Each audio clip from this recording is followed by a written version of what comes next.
What's going on, beautiful people? It is I, your flying locomotive and faster than a speeding bullet SuperCliff, coming at you live with a brand new video. Now for today's video, I want to talk about Dune Part 2, specifically me gushing over the film in review format, but also as to why I believe with the hopeful success that this movie gets at the box office, the better the state of movie making and that of movie quality will be. But before we dive into the world of Arrakis and the cautionary tale of celebrating religious prophets, if you are new to the channel, then smash that like and subscribe button. That way you guys never miss out on anything that happens on this majestic channel. So what are you waiting for? Let's raise the bar and go full on Super Saiyan. Hit that subscribe button. And thus, beautiful people, let us enter Arrakis. Let us enter Dune.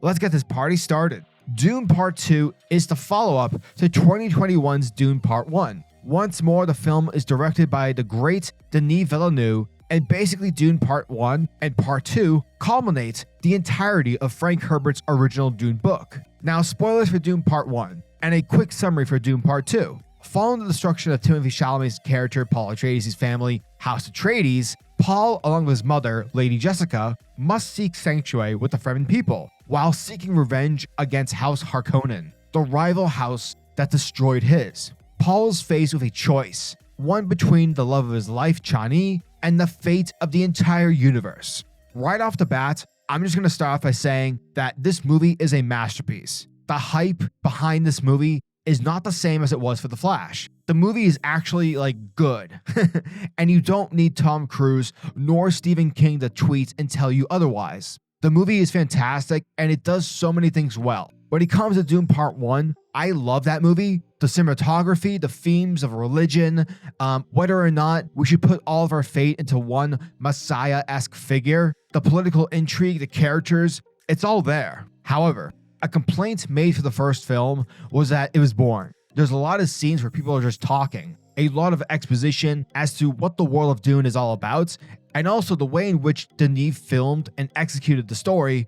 Dune Part 1 doesn't hold your hand. Unlike in most modern movies today where every movie is making sure that the audience understands what's happening, Dune Part 1 doesn't do that. It trusts you to pick up on what's happening. And the same is said for Dune Part 2. The movie treats its audience like an adult. And I'm not saying that to be insulting. Dune Part 1 and Part 2 are movies where I believe you can watch them multiple times and pick up something new each and every one of them. And that's incredible. It's a special thing that, in my opinion, not enough films today are doing. Now, if you're expecting something like Infinity War, where this movie is 90% action, that's not this. Dune Part 2 is much more thought-provoking than action-based. But because the first movie did all the setting up, similar to what the Fellowship of the Ring did for the Two Towers, or what Harry Potter Deathly Hallows Part 1 did for Part 2, because of that investment, there's a lot more action on the screen. But also the scenes and the pacing of the second movie, it feels more flowy. But whatever you do, don't go in expecting action, action, action. The cinematography is fantastic. You literally feel like you're on Arrakis. There are so many sweeping shots of sand dunes, and the black and white shots of Gidi Prime, the Harkonnen homeworld. Greg Fraser is truly putting in some legit talent into this film, and he's making a strong case to be placed on the Mount Rushmore of movie cinematographers. The film is also clever with the usage of CGI, to the point where the sandworms, for example, they just come off so real. One of my main gripes with modern movies today is how much they rely on the use of CGI or something like The Volume. And more than half the time, the CGI looks like crap. That is not the case here with Dune Part 2. All of the money used to make this movie, all $190 million, is shown on the screen. From sandworms to particular shots showcasing ships and sand harvesters, Denis has found a way to combine CGI with real sets and props and actual film locations, and he combines them into something truly breathtaking.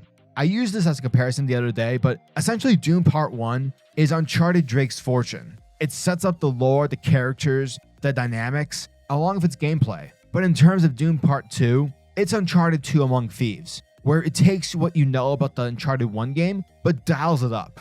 Scenes like with Paul learning how to ride a sandworm, or Fade Rafa, played masterfully by Austin Butler, killing the slaves in the arena. The film makes it feel insanely epic. And every one of these spectacles are the equivalent to the epic Uncharted 2 train sequence. A lot of memorable moments to be had. Now, with all that said, I want to dive into how Dune Part 2 can be the movie that can help change Hollywood in terms of movie budgets, the manner in which movies are filmed and are made. Like I said earlier, this movie looks and feels incredible. The CGI, the on-set locations, the sound. A lot of movies in today's world, in my opinion, are missing heart, creativity, and that of passion. Studios these days, they have the mindset of, hey, let's just do it in post. And yeah, sure, at times that can work, but the moment you start treating a movie or a story like a McDonald's Happy Meal, the less care for filming that we have, and film quality. People don't want to see a movie because it has action or it has that one great actor or great actress that everyone just fawns over. Looking at you, Sydney Sweeney. People want good stories, but they also want movies where during said watch, they want to feel as if they're a part of the movie. Scenes like the original Jurassic Park with the T-Rex escapes, that scene is amazing. And it's amazing because 1, the movie already did its job with setting up the characters and the world. 2, the T-Rex is a threat, like this thing's gonna definitely eat you. And 3, it's not CGI. It's an actual dinosaur prop. And they didn't film it using green screen. They actually filmed it in Hawaii. And everything you're seeing on the scene is legit. Obviously, there are some CGI shots, but they combine the two.